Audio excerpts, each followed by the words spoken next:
Felly, noswaith dda i chi i gyd, a mae'n dda i weld gwmynt wedi troi mas. Mae ymddiheuriadau wedi cyrraedd oddi wrth 3. Mae gwrdd gweddi a barchedu gyda Prínsap Gwynfor ar rwydwaith heddwch wedi denu i bryd nhw heno, ond mi fydda nhw yn gallu dala lan wrth gwrs drwy edrych ar y recordiad. Gadewch i ni weddio gyda'n gilydd. Rydyn ni'n rhoi diolch i ti o Dduw am y cofnod sydd gyda ni o weithgaredd a bywyd yr Eglwys Fore yn Llyfr Actau'r Apostolion. Helpa ni nawr wrth i ni bori drwy'r gyfrol arbennig hon i ddysgu a deall yn fwy am yr cyfnod arbennig hwnnw ac at ymlyniad y saint tuag at rannu gwirioneddau Iesu Grist. Ac yn ei enw fe, a gwyddiwn hyn oll. Amen. Felly, rwy'n mynd i droi at cyflwyniad i ddechrau cyn troi at rai gyffyrddiadau penodol o'r llyfr arbennig hwn. Gobeithio wnaethoch chi gyd i ddarllen yn ystod yr wythnos a thibo. Mae ail ddarllen llyfr Beiblaidd fel hwn yn ymrofiad i beth bynnag yn dwy'n cyffyrddiadau newydd i'r amlwg wrth i ail ddarllen. A mae darllenau sydd mewn un eisteddiad a mae hwnnw yn helpu i ddatblygu dealltwriaeth o batrwm y llyfr a siwt mae e'n cael ei wau ynghyd.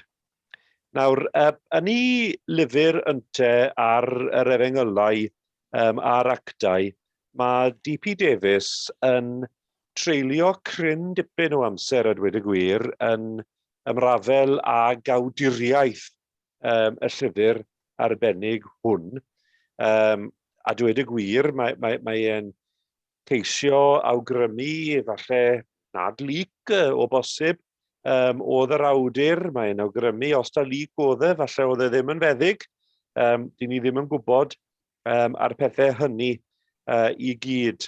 Ond yn sicr yn draddodiadol, credir mae'r un awdur sydd i Actau'r Apostolion a sydd i Efengyl Lyc, sef y meddyg annwyl, fel mae awdur Colosiaid 4:14 yn ei enwi fe.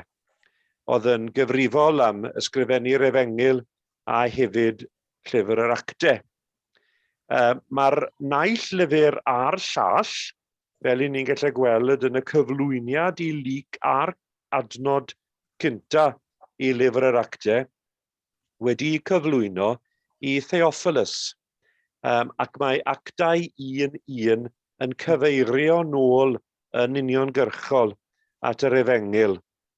Ysgrifennais y llyfr cyntaf Theophilus am yr holl bethau y dechreuodd Iesu i gwneud a'i dysgu, neu beth nath addysgodd Iesu o'r dechrau. A mae John Stott yn i esboniad sylweddol ef o'r llyfr arbennig hwn yn edrych ar Actau'r Apostolion fel parhad actau Iesu Grist, a dweud y gwir. Yr actau nath gychwyn wrth gwrs gyda'r Apostolion yn Jerusalem ac yn Nhyb Stott sydd yn parhau i gael ei hysgrifennu y mywyd y Cristnogion drwy'r byd heddi a hyd at ddiwedd yr amser. Fel yr eglura a glywo'n ni am beth i Isaac Thomas wythnos diwetha, mae Lyc wrth yn ei gyflwyniad yn ail gyflwyno'r testun yn yr ail gyfrol yn dilyn arfer llenorion Groeg a Rufen. Bydden nhw yn ysgrifennu gwaith o unrhyw faint mewn sawl cyfrol, a'i harfer oedd gosod ragair i'r cyfanwaith ar ddechrau'r gyfrol gynta, ac yna cydio pob cyfrol ddilynol wrth yr un gynta gyda ragair pwrpasol. A mae'n amlwg fod yr arddull lenyddol honno i'w weld yn fan hyn gyda'r cyflwyniad cwta yn unig i'r ail gyfrol. A mae ysgolheigion o'r 1920au ymlaen yn cyfeirio at Llyfr Actau fel un gwaith cyfansawdd. Mae hyn yn cael ei gadarnhau gan y ffaith fod Llyfr ac Actau yn rannu'r un nodweddion amlwg. Mae'r un arddull yn y naill a'r llall, a mae yna gryn gamp llenyddol arnyn nhw. Mae y groeg sydd yn cael ei ddefnyddio, mae'r technegau rethregol ac ysgrifennu sy'n cael ei ddefnyddio yn yr Efengyl ac yn Llyfr yr Actau yn uchel iawn I naws ac yn dangos bod crynallu gyda'r awdur. Mae hefyd diddordeb eangfrydig yn y cenhedloedd yn y naill lyfr a'r llall yn ôl Isaac Thomas, a mae yna bwyslais anghyffredin hefyd I wragedd yn y naill lyfr a'r llall. Os ych chi'n sylwi wrth gwrs yn yr Efengyl Lyc, yn y bennod cynta, wel, pwy yw arwyr y bennod heblaw am Elizabeth a Mair fel y ddwy fam, a mae sôn helaeth am wragedd hefyd yn Llyfr yr Actau. Ond mwy pwysig na hynny hyd yn oed yw'r ffaith bod y naill gyfrol a'r llall yn ddilyniant naturiol i'w gilydd. Wedi adrodd hanes dechreuadau y gymdeithas Gristnogol yn yr Efengyl, ei rati yn yr Actau I adrodd hanes I ymlediad. A phan byddwn ni'n dod I ddyddiau dyrchafael, rydyn ni'n gwybod bod dewis gyda ni yn achos y cyfrolau hyn.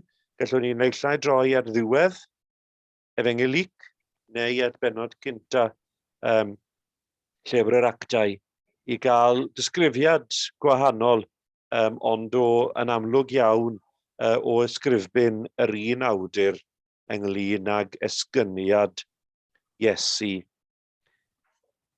Gan ta Llyfr Actau, mae'n un cyfanwaith, mae'n debygol iawn ta un awdur sydd yn gyfrifol am y ddoi, a mi fedrwn ni I enwi fe yn Lyc cyfleustra. Mae'n amlwg ta'r awdur hwn yw'r un sydd â'r cyfraniad mwyaf o ran geiriau i'r Testament Newydd. Mae fwy o gynnwys yn Llyfr Actau na sydd hyd yn oed I epistolau Paul. Wedyn ni wedi edrych ar awduriaeth a fi wedi ryteg trwy lot yn gloiach na beth mae D.P. Davies yn wneud yn y gyfrol werdd na ddath mas ar ddiwedd y 70au. Mae'r mater o amseru yr ysgrifennu wedyn ni. Ac eto mae D.P. Davies ac awduron eraill yn ei esboniadau o'r actau yn mynd I fanylder ynglyn â hyn. Mae yna cwpl, wel, mae yna 3 ysgol a dweud y gwir, parthed pryd yn union ysgrifennwyd yr actau. Mae rai yn awgrymu bod mor gynnar a 60 oed Crist, ond byddai'r rhan fwyaf o'r ysgolheigion yn ystyried bod hwnnw'n anebygol o gynnar. Mae'r mwyafrif helaeth yn ffafrio amser rhwng tua 85 a 90 oed Crist. Bod rai eisiau gwthio'r amseriad mlaen hyd yn oed i'r ail ganrif tua 120 oed Crist. Felly bydd y rai am roi amser mor gynnar a 60 ar gyfer cyfansoddi yr actau, a maen nhw'n pwyso am dystiolaeth mewnol oddi fewn i'r llyfr am hynny. Y reswm penna am y dyddiad yn eu tîb nhw yw bod actau, y llyfr yr actau, yn gorffen mor swta. Mae Paul yno, mae fe wedi cyrraedd y Rhufain, mae'n cael rhywfaint o benryddid mwyn cwrdd a phobl, ond does na ddim awgrym fan hyn ynglyn â beth yw diwedd stori Paul hyd yn oed. Y traddodiad wrth gwrs yw ei bod e wedi cael i ddienyddio o dan Nero tua 64-65 oed Crist. Mae'r llyfr yn cwpla, fel mae'r awgrym yn cael ei wneud eitha cwta, arosodd Paul 2 flynedd gyfan yno ar ei gost ei hun, a byddai'n derbyn pawb a ddoi mewn eto, gan gyhoeddi teyrnas Dduw a dysgu am yr arglwydd Iesu Grist yn gwbl agored, heb neb yn ei wahardd. Felly mae'r awgrym yn cael ei wneud bod yr hanes yn gwpla bryd hynny, achos dyna pryd cwplwyd yr ysgrifennu ar yr un pryd yn awgrymu bod gwybodaeth Luc yn gyfyngedig i'r ffaith syml bod Paul wedi cyrraedd Rhufain ac iddo gyfansoddi actau yn fuan wedyn. Mae'r ffaith bod dim cyfeiriad o gwbl at ferthyrdod, tybiedig, traddodiadol, Pedr a Paul, nac at ddinistr Jerusalem yn 70 oed Crist, yn arwain yr yfrydwyr hynny i gredu bod actau yn ragflaenu y digwyddiadau hynny. Mae ymbell i ysgolhaig hefyd yn awgrymu bod y llyfr ei hunan gyda llyfr Luc, Efengyl Luc, wedi cael ei hysgrifennu fel cyfanwaith, fel rhyw fath o apologia, fel amddiffyniad i Paul, bod Luc wedi ysgrifennu'r geiriau yma, bod Paul wedi ni, pan mae fe'n neud i apel i Gesar, yn gallu cyflwyno'r llyfr yma fel tystiolaeth i ddangos beth yn union ddigwyddodd iddo fe ar hyd i gyfnod fel apostol. Mae'n bosib, felly, os ydy'r ysgolheigion hynny yn gywir, bod e wedi cael ei baratoi ar gyfer prawf cyhoeddus yr apostol Paul yn Rhufain. Ond wrth gwrs, dyn ni ddim yn gwybod a dweud y gwir os ddigwyddodd y prawf cyhoeddus hwnnw a'i pido. Diddordeb, mae D.P. Davies, pan mae fe yn edrych ar y cwestiwn hwn o ddyddio, yn roi'r sôn am y ffaith a dyma beth yw safbwynt swyddogol yr Eglwys Gatholig, bod yr Eglwys honno yn dweud yn swyddogol o'r awdurdod dysgu oedd i fewn i Rhufain, a dyddiad cynnar felly sydd i gyfansoddi yr actau. Ond mae'r rhan fwyaf fodd bynnag o esbonwyr yn ffafrio dyddiad tuag oed Crist 85 i 90. Mae yna amryw o resymau am hynny, yn benna achos bod rhaid cadw golwg ar ddyddio cyfansoddi'r gyfrol gyntaf, sef Luc, wrth gwrs, ganta gwaith cyfansawdd yw Luc Actau. Mae Marc yn amlwg, mae Efengyl Marc yn amlwg yn ffynhonnell i Efengyl Luc, a mae yr ysgolheigion bron i gyd yn awgrymu na ysgrifennwyd Efengyl Marc tan 65 oed Crist. Felly, dyw e ddim yn bosib yn ôl yr awgrym hwnnw bod yr ail gyfrol yn enwedig gan bod Luc yn defnyddio Marc fel ffynhonnell wedi ysgrifennu mor gynnar a 60. Mae rai ysgolheigion, a dwi ddim yn siŵr yn bersonol os dwi'n derbyn y llinell ma, yn dweud bod yna ryw gyfeiriad cynnil yn Luc 21, adnod 20, ond pan welwch Jerusalem wedi ei hyngalchynu gan byddinoedd, yna byddwch yn gwybod fod awr I diffeithio wedi dod yn agos. Ac yna I adnod 24, byddant yn cwmpo dan fin y cleddyf ac fe'i dygyr yn garcharorion i'r holl genhedloedd.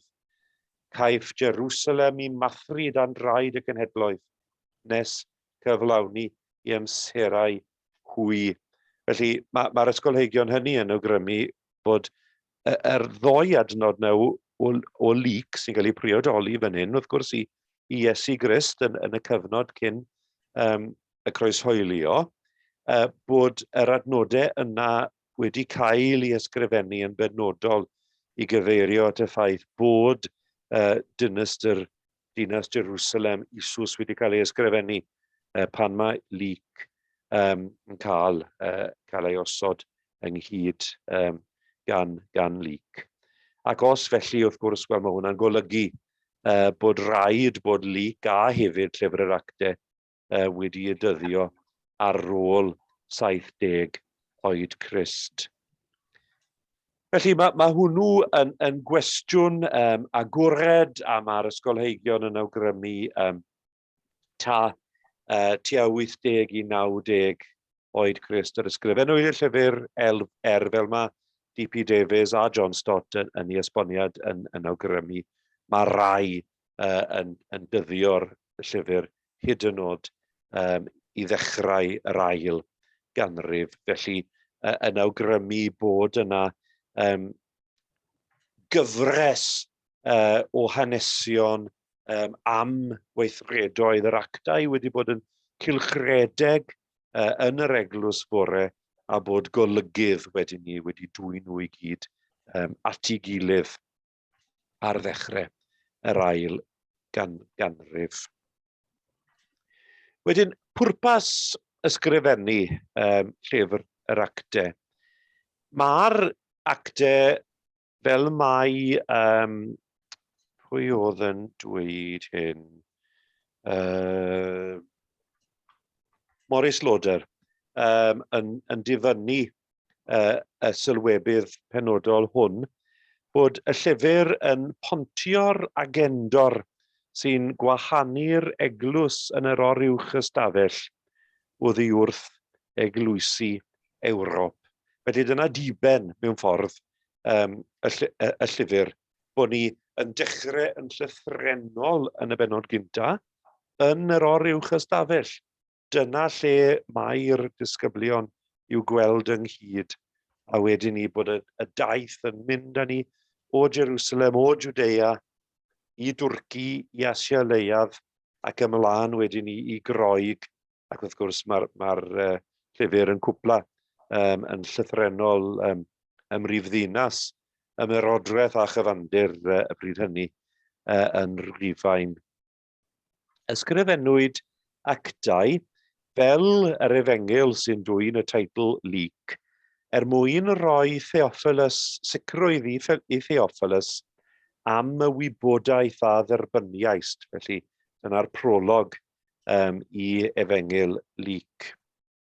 A mae'r cwestiwn yn codi, wrth gwrs, fel pwy yw'r Theophilus hwn sy'n cael ei enwi yn menod cynta Luc ac ym menod cynta Llyfr yr Actau. Mae'n bosib ta enw person oedd e? Mae'n bosib ta ffug enw oedd e, neu nickname o ryw fath, achos ystyr y gair Theophilus yn syml yw ffrind Duw, yw cyfaill Duw. Mae rai yn awgrymu bod Luc wedi defnyddio'r enw hwn fel ffug enw cryptig oherwydd I fod yn anelu'r llyfr at darllenwyr cyffredin ffrindiau Duw pwy bynnag y bo nhw.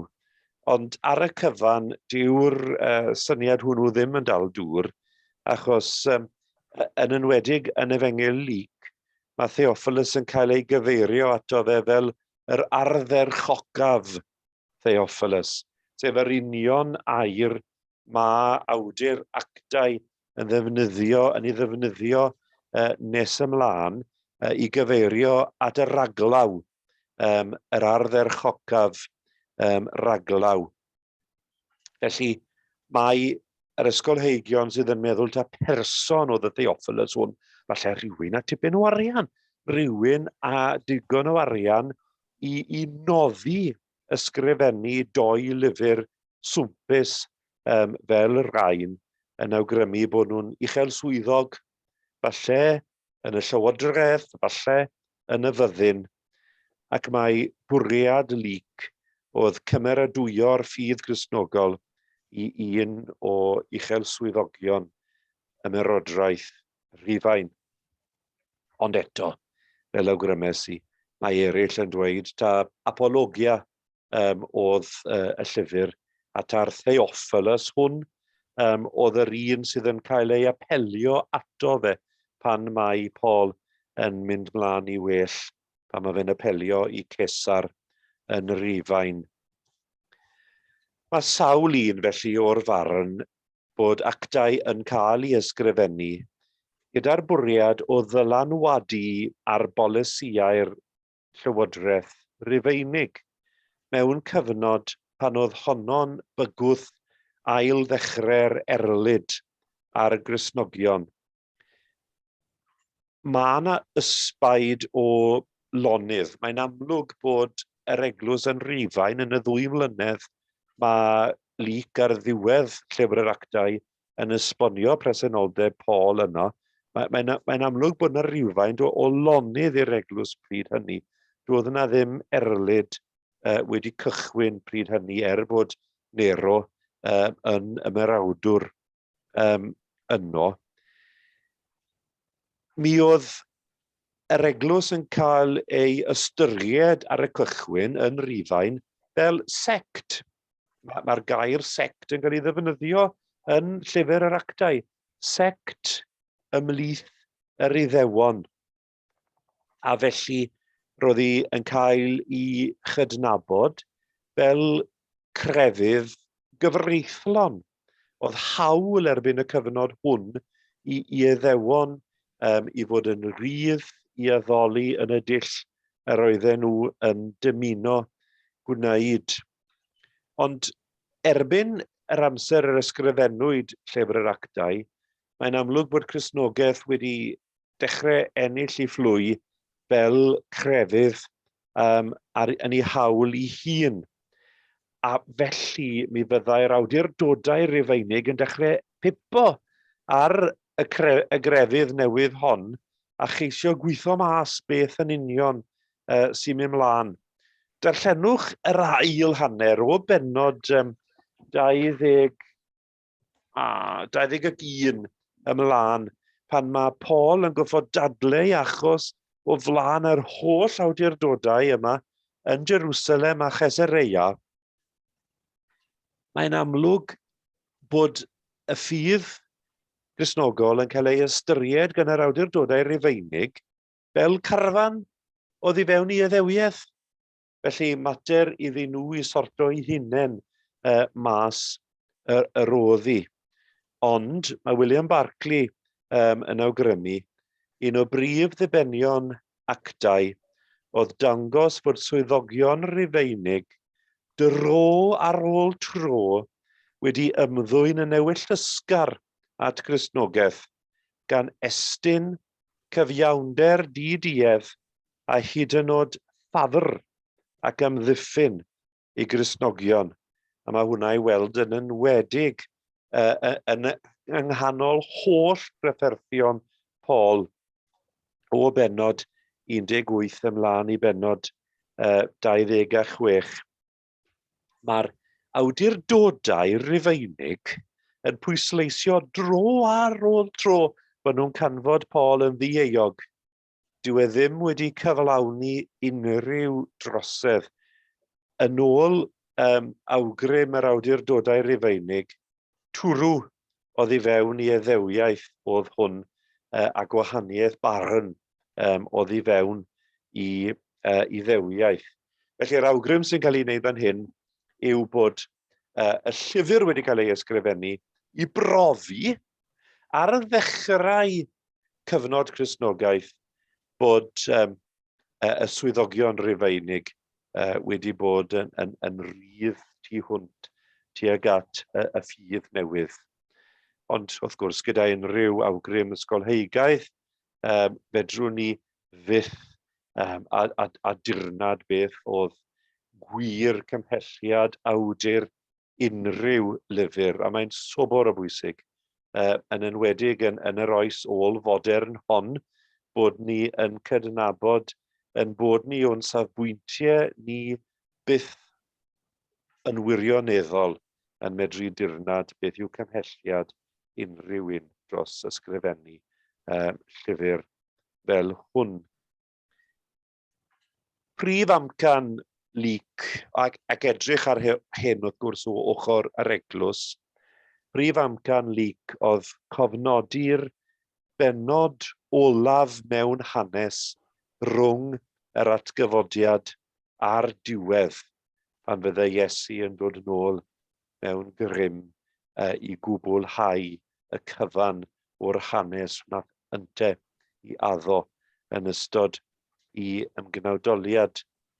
A mae awdur actau yn mynd ati i oresgyn yr anhawster oedd yn dechrau ymlygu hunan, a mae hwn yn cael ei ddangos yn yr eithriau olaf Paul, ynglyn â'r oedi, yr oedi rhwng yr atgyfodiad a'r ysgyniad a'r diwedd i gyd pan fydd Crist yn dychwelyd. Ystywed C.K. Barrett, Lyc yw tad hanes yr eglwys, a rwy'n parhau gyda'r dyfyniad, nid oedd wedi taro unrhyw Gristion arall o'i flaen bod y fath beth yn bod. Dyma yr hanes cynta sy'n cael i'w gyfnodi. A'r awgrym sydd yn cael ei wneud yn gryf iawn, a mae D.P. Davies hefyd yn pwysleisio hyn, yw bod bydde ysgrifennu hanes i'r Cristnogion oedd yn byw drwy'r cyfnod hwn wedi ymddangos yn fydrwydd a chwythau yn disgwyl diwedd hanes. Beth oedd y pwynt ysgrifennu llyfr hanesyddol a chwythau yn disgwyl y fori nesaf bydde'r cyfan yn dod i ben. Ond mae agwedd newydd yn cael ei ddangos fan hyn. Mae'n amlwg, achos bod Cwymp Jerusalem, os ysgrifennwyd actau ar ôl Cwymp Jerusalem, ddim wedi dirwyn y diwedd i mewn, wel, mae'n amlwg bod angen wedyn i edrych yn fanylach ac edrych nôl mwyn bod bobl yn cael deall beth oedd wedi digwydd. Mae'r lledaeniad y ffydd Gristnogol yn cael ei gofnodi yn amlwg iawn yn y llyfr. A mae un esboniwr, C.H. Turner, yn edrych ar y llyfr fel cyfres o 6 panel, a phob panel yn gorffen gyda chrynodeb o'r hyn a gyflawnwyd. Mae'r cylchoedd yn symud mas fel awgrymes i ar y dechrau o'r uwch ystafell yna ac yn cyrraedd eithaf yr ymerodraeth erbyn y diwedd.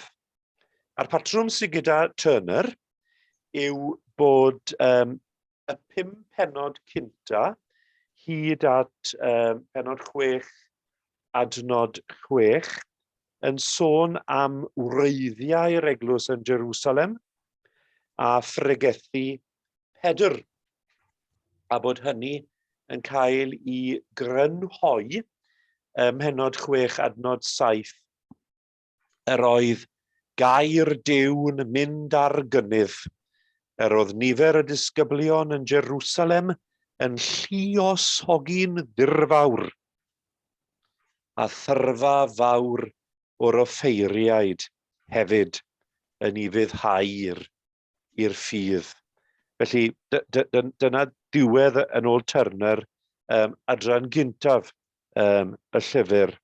Ac yn yr ail adran, o'r pwynt hwnnw gyda bywyd Steffan, lledaeniad, yr eglwys drwy Balesteina, pregethu Steffan a thrywedigaeth Paul, yn dechrau yn adnod 8 o bennod 6 ac yn cwpla yn adnod 30 o bennod 9.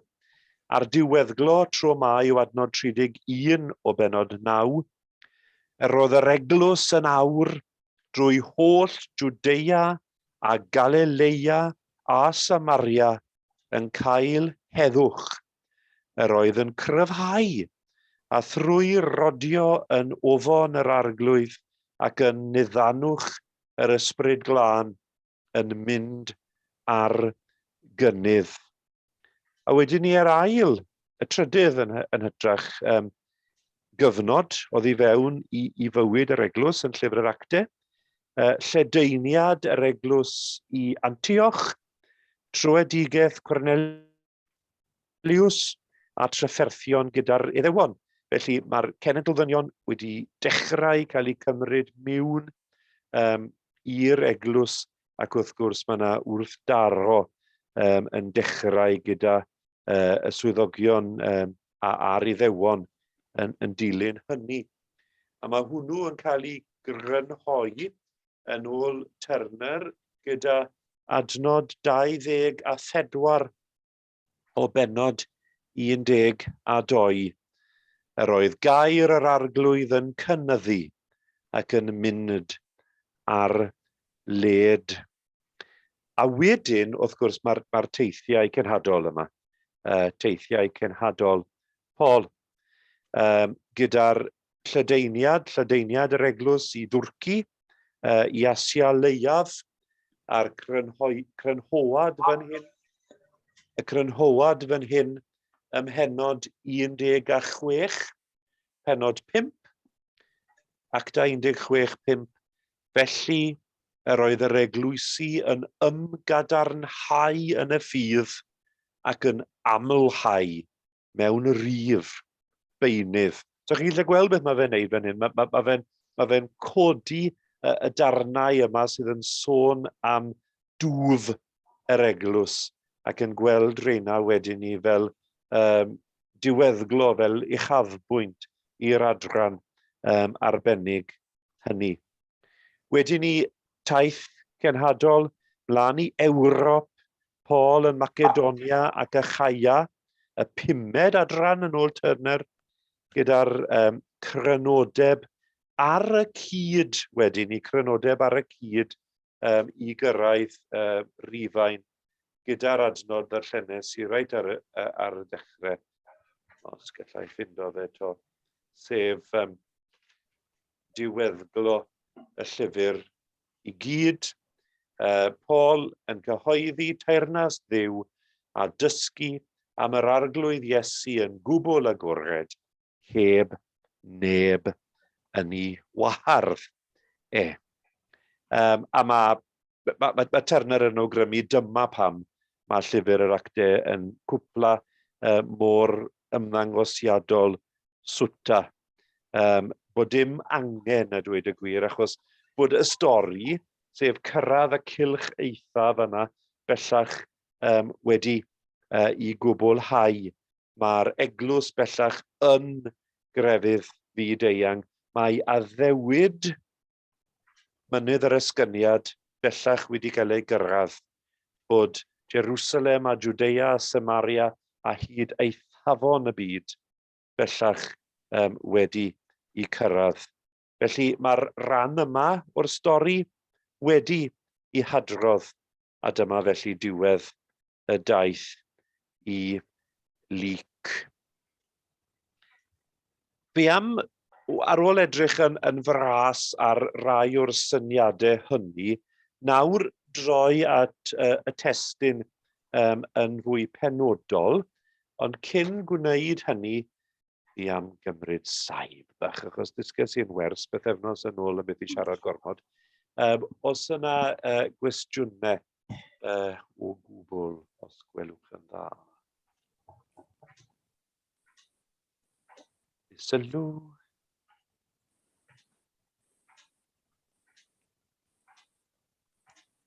Fi ar mute, felly fi'n cymryd bod chi ddim a'n gweud dim byd. Oedd y ffaith bod Paul yn ddinesydd Rhufeinig yn golygu bod hwyrach y swyddogion Rhufeinig yn ymarhoes I ffeindio fynyad. Odi, fi'n credu bod mae fe'n licio cymryd I basbort mas o'i boced. Mae fe wedi gwneud yna cwbl o weithiau. A dweud y gwir, mae fe'n cael I hynna mas o drwbl trwy ddweud I fod yn ddinesydd Rhufeinig. A mae'n bosib bod y ffaith hwnnw wedi cael ei gynnwys gwmynt o weithiau hefyd yn y llyfr, os ta apologia dros Paul yw neu os ta rhyw fath o manifesto ar ran yr eglwys yw I'r awdurdodau yn Rhufain. Mae'n bosib yn wir bod hwnnw yn beth pwysig, bod na fodd a derbyn bod yn ddinesydd Rhufeinig I Rhufeiniwr go iawn hefyd I fod yn Gristion, achos dyna beth mae Paul yn awgrymu sydd yn bosibl I bod yn Gristion ffyddlon ac yn ddinesydd Rhufeinig ffyddlon ar yr un pryd. Ond mae fe'n gael mas o drwbl hefyd. Bydde fe wedi cael I labyddio, bydde fe wedi cael I ddienyddio gan yr awdurdodau yn Jerusalem. Sawl gwaith mae'n dweud fan hyn bod yr awdurdodau Rhufeinig wedi cael mas o drwbl. A dyna beth diwetha bydden ni'n disgwyl bydde'r awdurdodau wedi wneud. Mae'n amlwg bod nhw'n licio Paul. Bod yn berson, ma nhw'n hoff I siarad ag ac ar y diwedd, mae'n dweud hyd yn oed, trenu bod wedi dweud bod e'n ddinesydd Rhufeinig, byddwn ni wedi gadael ei fynd.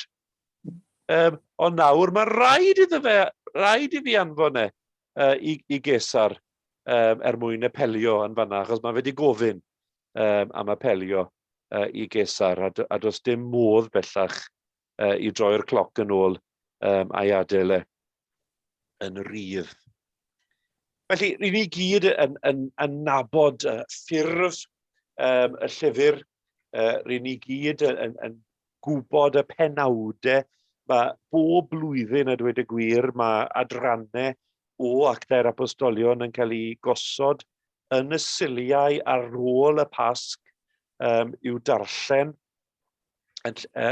mwyn bod ni'n cael brasolwg ar y stori yma. Felly o flwyddyn I flwyddyn rydyn ni'n clywed yn digon cyson y darlleniadau penodol hyn. Rydyn ni'n gweld siwt bu raid i'r eglwys fore ddewis olynydd I Judas. A mae'r stori eitha erchyll yn fan hyn ynglyn â beth yn gwyddol sydd o fe. Wedyn ni, rydyn ni'n clywed yn Bennod 2 wrth gwrs am ddyfodiad yr ysbryd glân, a'r araith, ar y Silgwyn, a rydyn ni gyd yn gwybod am y milodd yna yn cael ei ychwanegu at yr eglwys, at y bywyd cyffredin yr oedd y credinwyr yn rannu. Dyma fywyd yr eglwys yn dechrau gyda'i gilydd, maen nhw'n mynd yn gyhoeddus. Mae'r stori wedyn ni am y wyrth yno, wrth y porth prydferth y deml gyda'r dyn cloff yn cael ei iachau, a mae hwnnw yn cynnwys trwy benod 3 a rhan fwyaf o benod 4, achos bod Pedr ac Iowan wedi cael eu hunain mewn i dribini ar y dechrau, a bod nhw wedi derbyn y gorchymyn yma i bido a phregethu yn enw Iesu, a weithiau wedyn ni yn gwrthod gwneud. Adnod 19 o benod 4, atebodd Pedr ac Iowan hwy, a yw'n iawn yng ngolwg Duw, wrando arnoch chwi yn hytrach nag ar Dduw, barnwch chwi. Ni allwn ni dewi a sôn am y pethau yr ydym wedi gweld a'i clywed. Ac wrth gwrs, maen nhw'n cael ei rybuddio to, maen nhw'n cael ei gadael yn rhydd a maen nhw'n dewis anwybyddu y gorchymyn eithon nhw i dderbyn. Wedyn ni, rydyn ni'n cael y stori yma reit ar ddiwedd penod 4, bod y credinwyr wedi dal bob peth yn gyffredin a'r ffaith nad oedd yna angen, nad oedd yna eisiau oedd i fewn i'r eglwys yn Jerusalem am fod pob un yn rannu. A mae yna sôn am Joseph Barnabas yn gwerthu darn o dir ac yn cyflwyno'r arian. Wrth gwrs, mae'r ddelfryd oedd i fewn i'r eglwys yn gwpla ar ddechrau penod 5. A mae stori Ananias a Saffeira gyda ni.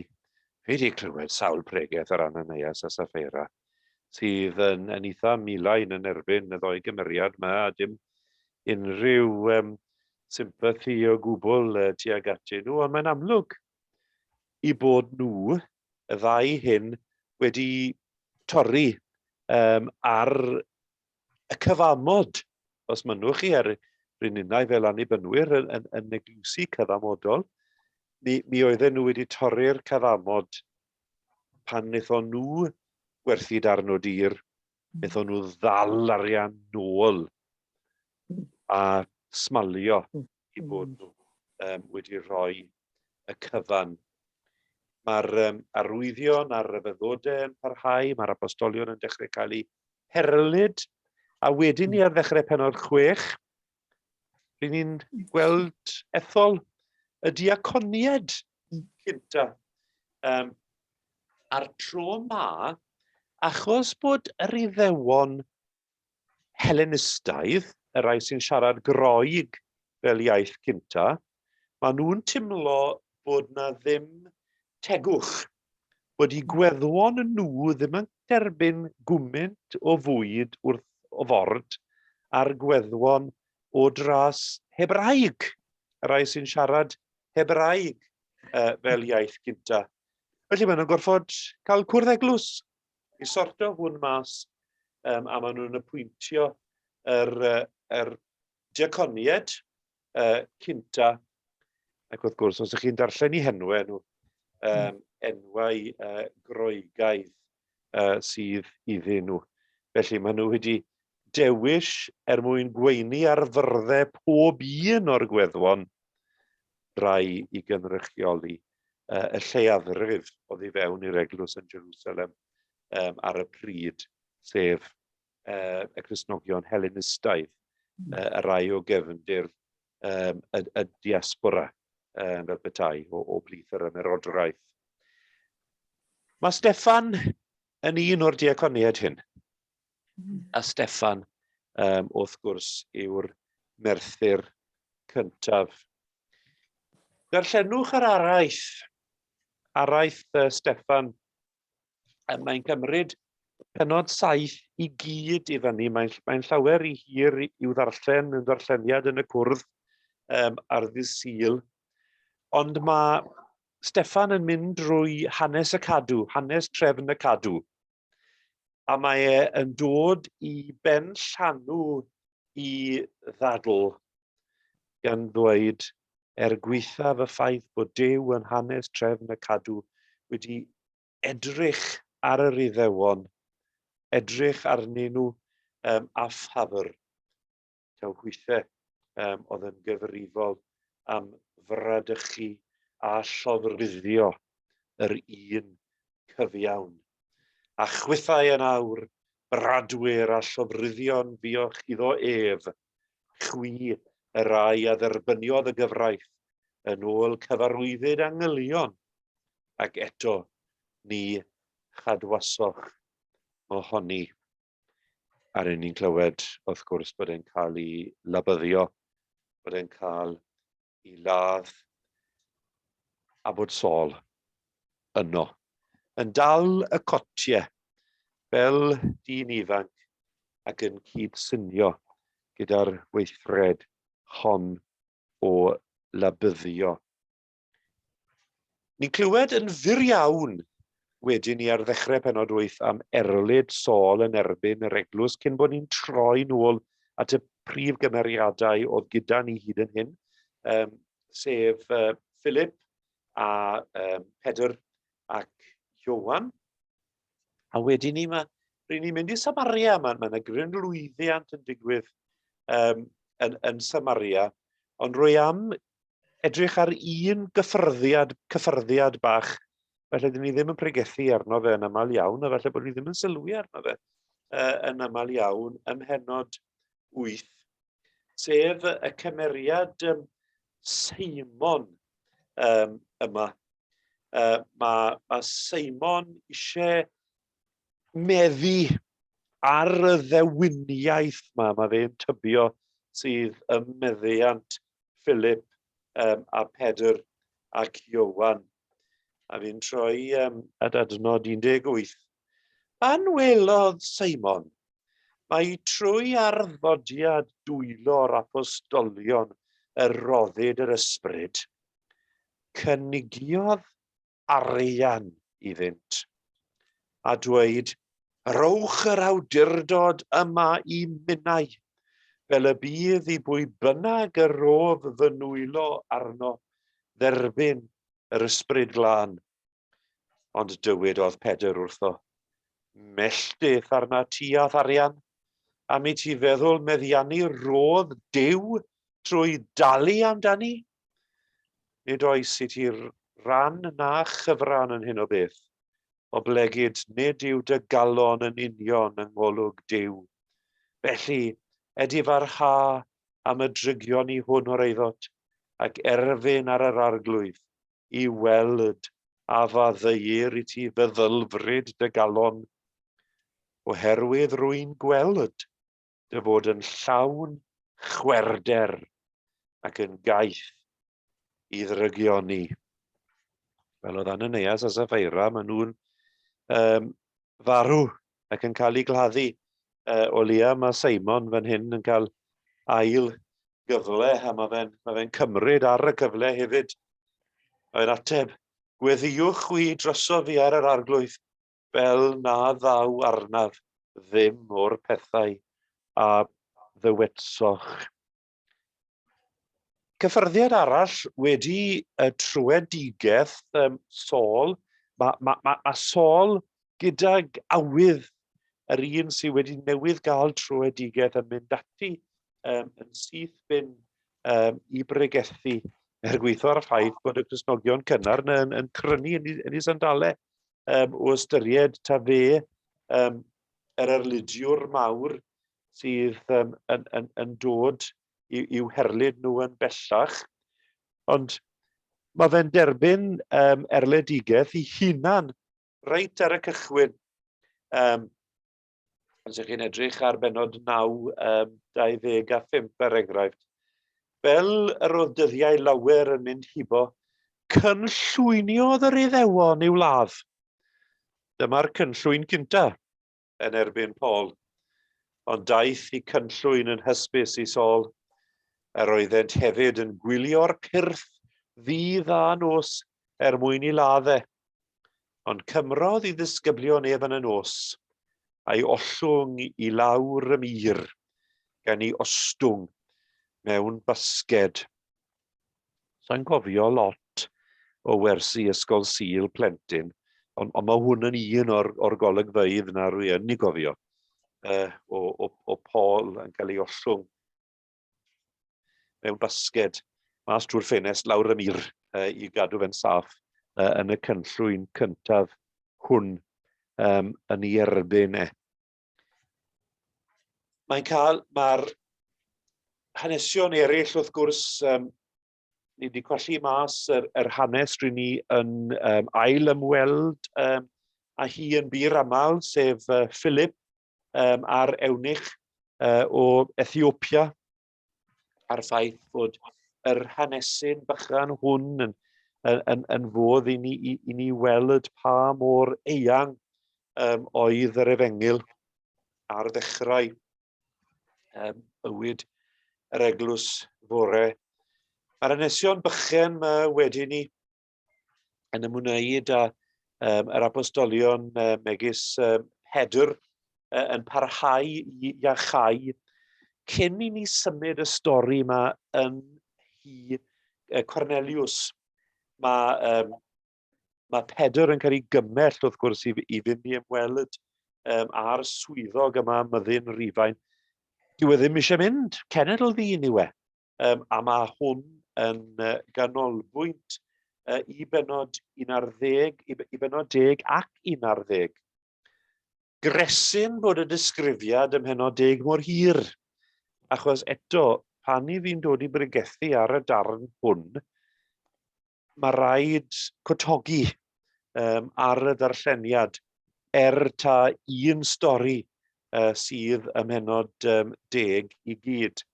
Ond fi'n credu byddwn ni'n cael sawl cwyn oddi wrth yr aelodau taswn ni'n darllen 48 adnod llawn mewn un darlleniad. Ond mae'r hanes yn greiddiol i'r stori, wrth gwrs, oherwydd dyma pryd mae'r genhadaeth i'r cenedl ddynion yn dechrau go iawn.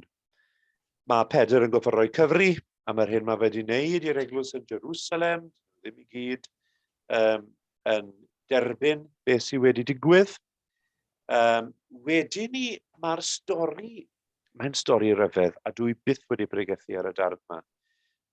Pennod 12, adnod 6 i 18. Mae erledigaeth mawr wedi dechrau. Mae nifer o'r Cristnogion yn cael ei lladd. Mae Pedr yn cael ei ddal. Mae Pedr yn cael ei garcharu. Ac yn y carchar, mae Pedr fyna wedi i osod mewn cadwyn rhwng 2 filwr, a mae angel yn dod ato fe. Rhoi law ar ei ysgwdd, dered â fi, a mae'r angel mewn i arwen drwy'r carchar yn saff. Dyw Pedr, mae fe'n cyfadde, ddim yn gwybod os da breuddwyd i hwn, os dyw e mewn llesmair, os dyw e'n cael gweledigaeth. A mae'n cael ei hunan tu fas y carchar yn saff. A wedyn ni mae mae'r darlun yma hefyd yn un tra gwirion os ydyn ni'n mynd o adnod 13 ymlaen. Dyw'r forwyn ddim yn bodlon gadael e mewn, achos mae hithau a'r apostolion tu fewn y drws yn meddwl ta i ysbryd yw e. Dyn nhw ddim yn bodlon derbyn bod Pedr wedi dod mas yn rydd. Ond wrth gwrs, mae gwirth wedi digwydd. Mae'r goruwch naturiol yn ffurf yr angel arbennig yma wedi ymyrryd. Os rhywun wedi pregethu ar y darna?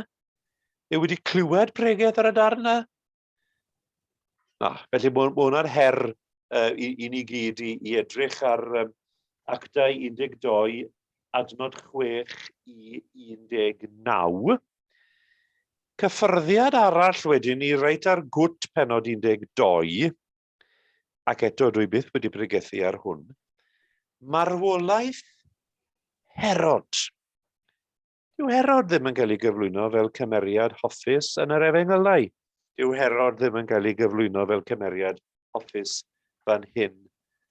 Chwaith, mae yn hen ryfelgi yn mynd ati yn gynddeiriog yn erbyn bobl Tyrus a Sidon.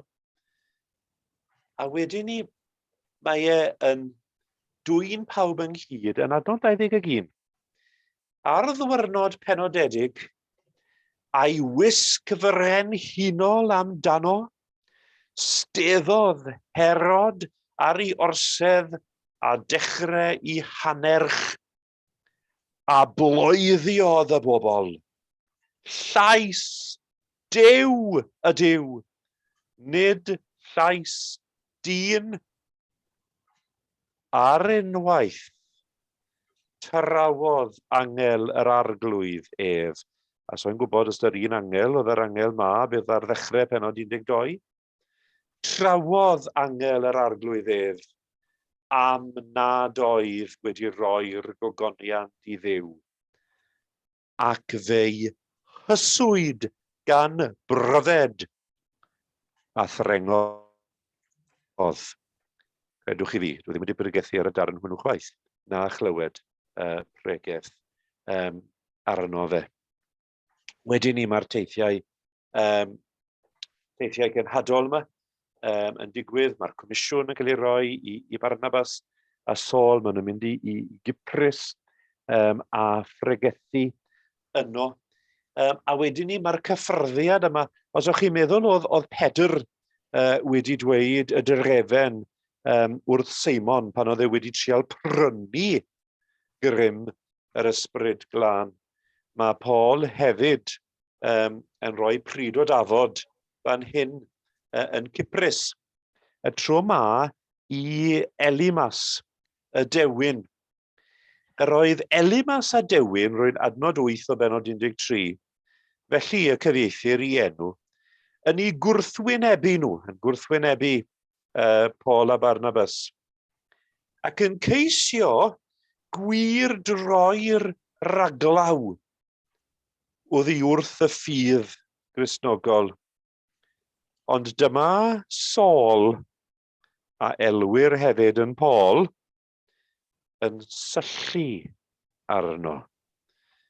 A dyn ni ddim yn gwybod beth oedd Paul yn edrych fel, ond mae'n amlwg pan oedd e'n syllu ar rywun, yn rythu ar rywun, bod testun ofon i fod. Dyma Saul wedi lenwi ar ysbryd glân yn syllu arno ac yn dweud, ti sy'n llawn o bob twyll a phob dichell, fab diafol, gelyn pob cyfiawnder, o'n i ffeidi di a gwirdroi union ffyrdd yr arglwydd, ac yn awr dyma lawr arglwydd arnat, ac fe fyddi'n ddall, heb weld yr hael am beth amser. Dyna beth ddigwyddws. A rydyn ni'n gwybod bod Elimas y Dewin wedi siarad yn erbyn Paul a Barnabas i'r raglaw, ond mi weithws e gyd yn ei erbyn e, achos mae adnod 12 yn dweud, yna pan welodd y raglaw beth oedd wedi digwydd, dath i gredu wedi ei synnu'n fawr gan y ddysgeidiaeth am yr arglwydd. It backfired, mewn geiriau eraill, bod Elimas wedi ceisio chwerwi meddwl y raglaw, ond beth ddigwyddodd yw bod Elimas druan wedi ddallu a bod y raglaw wedi dod i gredu. Mae'r areth faith yma sydd gyda ni wedyn ni yn Antiochia Pisidia, pan mae Paul yn mynd trwy eto trefn cadw Duw. Maen nhw'n mynd i Iconiwm, maen nhw'n mynd trwy Lystra, Syria. Mae yna gofnod wedyn ni o'r cyngor yn Jerusalem sydd yn, mae hwn wedi bod yn rhyw ffrytio ar tân ers beth amser, byth oddi ar i'r cenedl ddynion cynta cael trwedigaeth. Ond nawr mae yna rai Cristnogion o dras i ddewig yn creu trwbl. Maen nhw'n dechrau dweud bod rhaid cael enweidiad, circumcision, cyn bod unrhyw un yn gallu bod yn Gristion go iawn. Ond mae'r cyngor yn Jerusalem yn penderfynu na, gan fod Pedr wedi cael y weledigaeth honno, gan fod y cenedl ddynion bellach yn dod yn Gristnogion, dylen ni ddim i gorfodi nhw i gyd ymffurfio gyda'r reolau hynny, ond sicrhau bod nhw yn byw bywyd moesol, ymgadw rhag bwyd wedi ei berthu i lunod, ymgadw rhag anfoesoldeb rywiol a rhag gwaed yw'r llythyr maen nhw'n ysgrifennu. Felly, mae yna un gyffyrddiad arall fan hyn, reit ar ddiwedd y bennod honno hefyd. Mae Paul a Barnabas yn cwmpo mas. Maen nhw'n ffrio. Mae'n amlwg oddi wrth y testun fan hyn bod yna ffrau tan golau. Os ych chi'n edrych ar adnod 37 o bennod 15, roedd Barnabas yn dymuno cymryd Iowan a elwyd Marc gyda hwy. Ond yr oedd Paul yn barnu na ddylent gymryd yn gydymaith un oedd wedi cefnu arnynt yn Pamffilia. A rydyn ni'n darllen wrth gwrs am hynny yn gynharach yn yr hanes. A heb fynd ymlaen a chydweithio â hwy. Dyn ni ddim yn clywed pam nath Iowan Marc i gadael nhw, ond sim ots. Mi oedd yn ddigon i chwerwi y cymwysterau Iowan Marc yn meddwl Paul o Lia.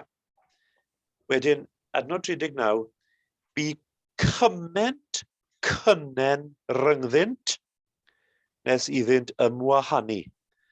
Cymerodd Barnabas Marc a hwylio i Cyprus, ond dywysodd Paul Silas a gaeth i ffwrdd wedi gyflwyno gan y credinwyr i ras yr arglwydd, a bu'n teithio drwy Syria a Cilicia gan gadarnhau'r eglwysi.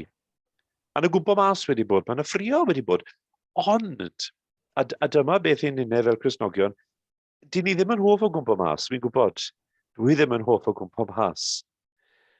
Ond yn y fan hyn, mae bron a bod wedi bod yn gynhyrchiol, mae wedi bod yn gynhyrchiol, achos bellach, mae yna 2 garfan o Gristnogion, o genhadon, bellach ar waith yn cenhadu. A'r un genhadedd sydd gan Barnabas a Iowan Marc a sydd gyda Paul a Silas, a mae ffrwyth yn dod o'r 2 genhadaeth yna.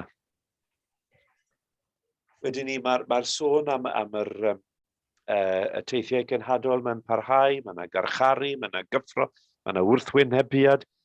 Mae'r paganiad ar y cyfan pan mae her i'w ffordd o fyw nhw yn cysau y genhadaeth achos maen nhw'n gwybod fod yna ymosodiad yn mynd i fod i'w bywoliaeth nhw. Ond wedyn ni'n cyrraedd meibion sgefa ym Mhennod 19. A fi wedi dewis, sori heno, cyffyrddiadau braidd yn anghyffredin achos dwi ddim wedi bregethu arnyn nhw'n hunan, a dyna pam wedi dewis nhw. Felly, rydyn ni yn fan hyn, a pwy adnod yn mae'n edrych ar 14.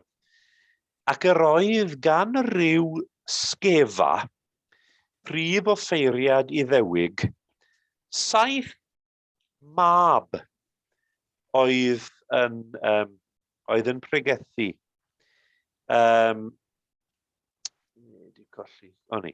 Ond oedd y 7 mab yma yn ceisio bwrw cythreiliaid allan, fel roedd Paul yn ei wneud, fel roedd Iesu yn ei wneud, wrth gwrs, yn ystod i weinidogaeth. Ond atebodd yr ysbryd drwg nhw, Iesu yr wyf yn ei adnabod a Paul, gwn amdano ynte, ond chwi, pwy ydych? Dyma'r dyn ac ynddo'r ysbryd drwg yn llamu arnynt ac yn ei trechu i gyd a'i meiddi nes iddynt ffoi o'r tŷ yn noeth a chlwyfedig. Falle dewis y cyffyrddiad arbennig hwnnw o ddiwedd penod 11, o ddechrau penod 19, just i danlinellu'r ffaith pan rydyn ni fel Cristnogion yn ymateb mewn gwahanol sefyllfaoedd, efallai bod rai sefyllfaoedd nad na ni sydd i fod i ddelio gyda nhw, ond eraill o'r chwiorydd a'r brodyr yn Iesu Grist. Mae'r cynnwrf wedi ni yn Ephesus, wrth gwrs, a mae hwn yn un o'r darnau yna lle mae Paul yn cael gwrthwynebiad oherwydd y ffaith bod y Paganiaid yn pryderu a byddan nhw yn colli i bywoliaeth.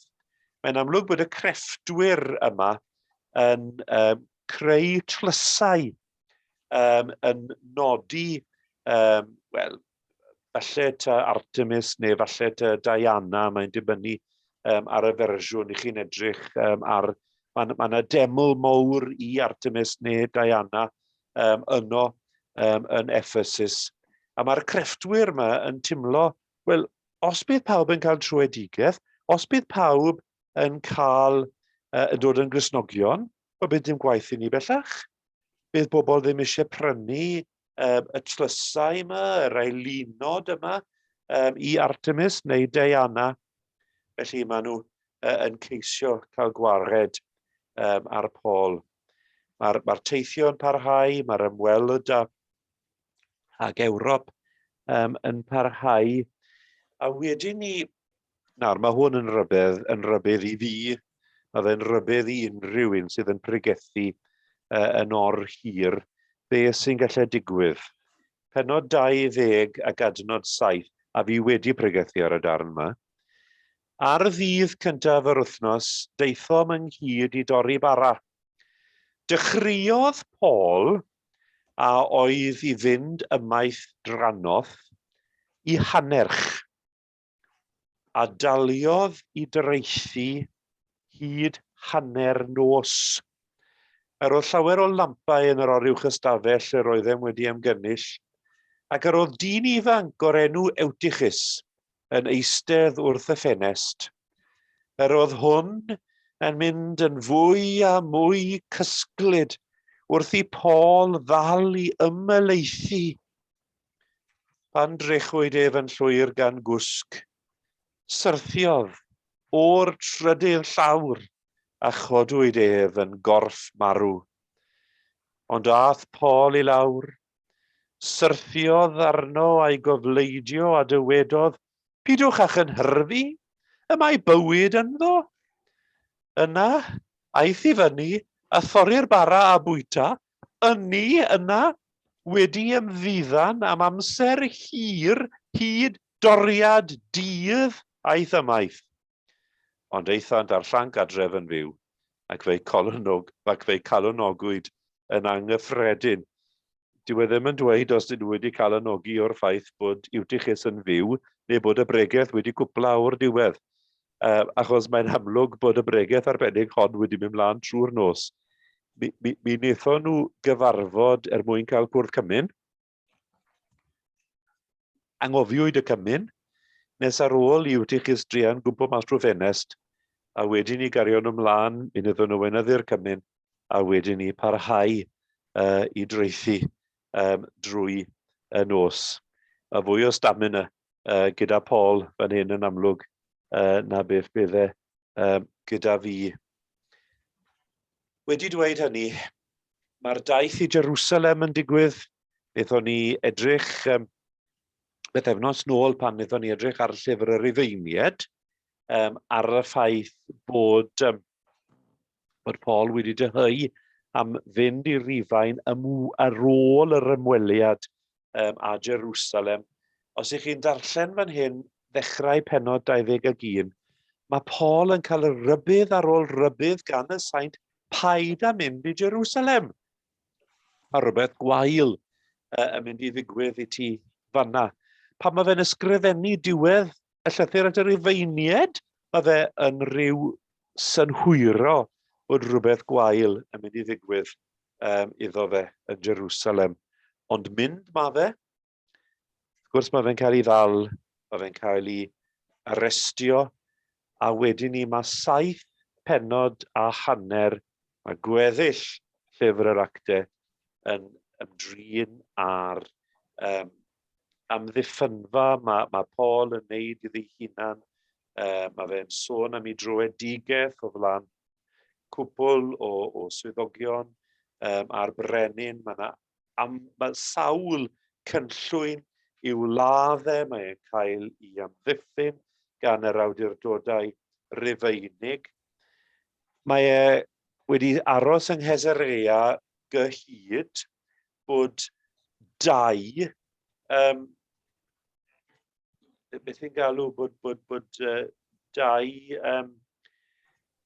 raglaw Rufeinig wedi bod yn gyfrifol amdano fe. Felix, i ddechrau, roedd Felix, oedd eisiau cael ei lwgwr o brwyo, bydde wedi gadael Paul i fynd. Buodd e yn y carchar o dan Felix am 2 blynedd, a wedyn ni adawodd e fel raglaw a dath Porcius Festus yn ei lefe ar ôl hynny. Buodd e gyhyd yn Nghesarea. Wedyn ni bu rhaid iddo fe amddiffyn ei hyd eto ger bron Agrippa, a mae'r 2 ohonyn nhw, Festus ac Agrippa, yn penderfynu yr unig beth fedrwn ni wneud ar dyn yma yw roi ei ddymuniad iddo fe a'i anfon e i Rufain. A fel wrth gwrs i ni'n gweld ym mhennod 27, mae'r bennod cyfan hwnnw yn ymwneud â'r llongddrylliad, a'r ffaith i fod e wedi arbed bywyd y 276 o bobl oedd ar y llong arbennig hwnnw. Maen nhw'n goffod treulio'r gaea wedyn ni yn Melita cyn symud mlaen i Rufain o gyfer y bennod olaf. Felly pan dwi'n darllen trwy'r penodau olaf yma, mae rai cyfaddau, mae yna dipyn o ailadrodd, ond mae yna hefyd yn amlwg sydd ar dan dros gyflwyno'r Efengyl, gweitha'r ffaith bod e wedi bod trwy gymaint o brofiadau cyn hyn, gweitha'r ffaith bod e wedi sefydlu gymaint o eglwysi ar hyd i deithiau genhadol cyn hyn, mae'r ffaith bod e nawr yn gorfod roi drad lan am gyfnod yng Nghesarea cyn i fod e o'r diwedd yn cael mynd i Rufain. Dyw e ddim wedi colli ar ei arddeliad a'i ffydd a'i awydd i rannu yr Efengyl lle bynnag yma ie. A dyna'n union beth mae fe'n neud wrth gwrs pan mae fe'n cyrraedd Rufain ar y ddiwedd yr hanes yn Llyfr Actau'r Apostolion.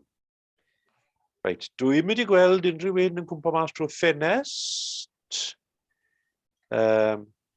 Mae un wyneb wedi madel â ni. Gobeithio bod e ddim wedi cwmpo o'r trydydd llawr. Felly, os unrhyw gwestiynau neu bwyntiau yn codi, mae yna gyffyrddiadau eraill nes i ddim gyffwrdd â nhw, mae gwment o storiau, mae gwment o hanesion, a mae gwment ohono fe mor bregaeth a dwy a dweud y gwir, gwment fedrwn ni i ddefnyddio fel deunydd pregaeth, ond dwi ddim yn awgrymu bod chi falle yn seilio pregaeth gyfan ar Herod a'r pryfed yn ei hysu fe ac yndau yn trengu o'r herwydd.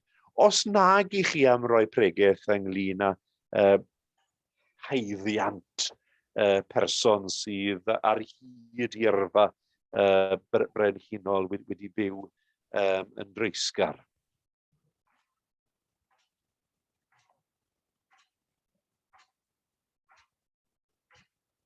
Unrhyw sylwadau?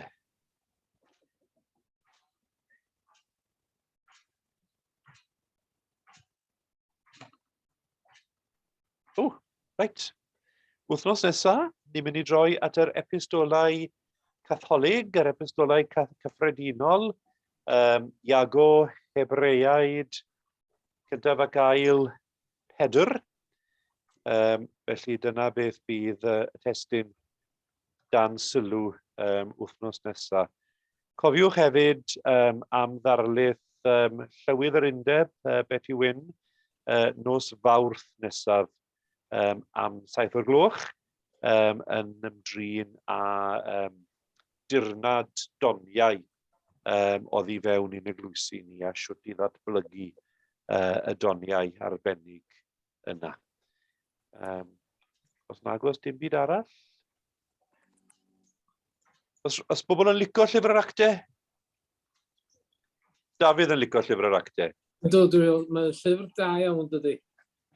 Cyffroes o'n pnawn yma nes i wrando ar ddarlith os dwytha ar anogaeth i ddarllen cyn heno. Dyna nes i pnawn yma.